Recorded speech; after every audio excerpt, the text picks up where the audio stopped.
Então, com relação à crioimersão, né, ou seja, o resfriamento em banheiras de gelo, existe essa variação importante dos protocolos, né? Mas o protocolo hoje ainda mais utilizado é a utilização da banheira a 5 graus Celsius durante 8 a 10 minutos, dependendo da tolerância do indivíduo. Assim como essa variação existe na crioimersão, existe também a variação nas terapias de contraste, né? Que são boas opções, e a gente viu que ela, aliada à terapia manual, gera bons resultados, né? E efeitos bem positivos. A terapia de contraste, então, iniciaria numa imersão de banheira fria durante 3 a 5 minutos, depois a imersão numa banheira de temperatura mais elevada, então a gente vai de 5 a 10 graus Celsius para uma temperatura de 35,5 até 37 graus Celsius, dependendo também da tolerância do indivíduo, né? Fazendo então de 3 a 5 minutos em cada, estabelecendo esse protocolo, e também de 3 a 5 repetições.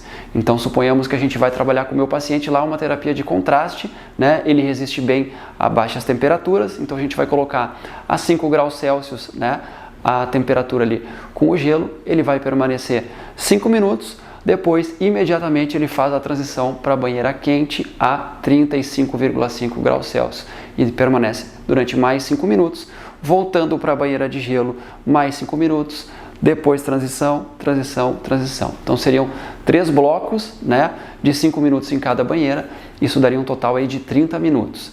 Se o paciente não tem esse tempo todo, a gente pode então diminuir esse tempo para 3 minutos, tá?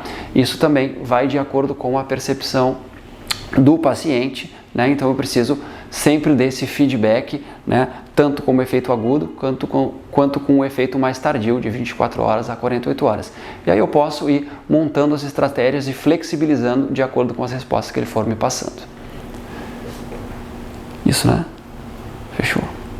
Não, do foam roller. Uma outra técnica, né? Uma outra estratégia que a gente utiliza é a utilização do foam roller, né? E obviamente isso a gente pode relacionar com uma queixa mais específica do meu paciente. Então, se o meu paciente está com uma dor mais a nível de quadríceps, mais a nível de cintura escapular, ele vai fazer a pressão que ele tolera.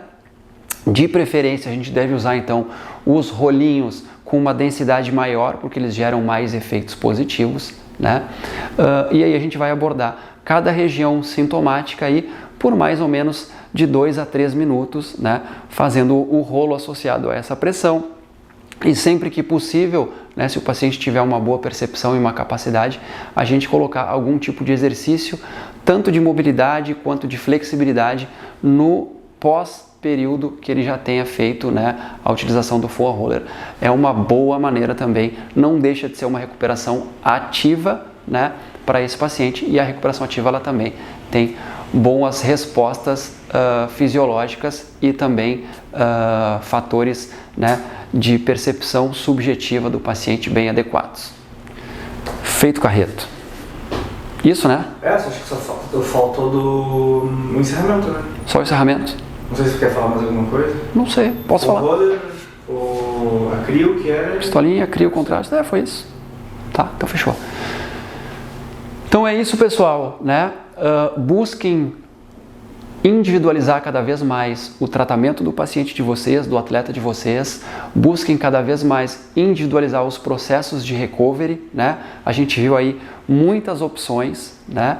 E todas elas têm os seus benefícios, mas a maioria ainda carece de evidências robustas. Se eu tenho essa carência dessas evidências, né, eu vou pegar o feedback do meu paciente, vou pegar a minha expertise, né, para tentar montar essas estratégias em uma sequência ordenada. Lembrando que normalmente a gente tem um período e um tempo pré-estabelecido com o paciente ou para o atleta para utilizar essas técnicas, né? Otimizem esse tempo, então a gente pode combinar, por exemplo, como eu já citei, a utilização das botas de compressão, né, nos membros inferiores e associar algum tipo de terapia manual ou de eletroterapia ou de fotobiomodulação com os membros superiores, caso seja, né, necessário. Então isso a gente monta uma estratégia, uma maneira de otimizar mais esses meus resultados. A gente precisa gerar, né, um processo de aceleração dessa recuperação para que o paciente esteja em condições melhores de performance motora e diminua cada vez mais os riscos de lesão, que esse é o grande desafio para quem trabalha com atletas. Quem quiser fazer contato, né, comigo, eu deixei ali, né, na página inicial o meu e-mail, o meu Instagram. Fico à disposição de vocês para troca de ideias, para troca de informações e para um crescimento cada vez maior de todos nós. Um abraço e vamos que vamos!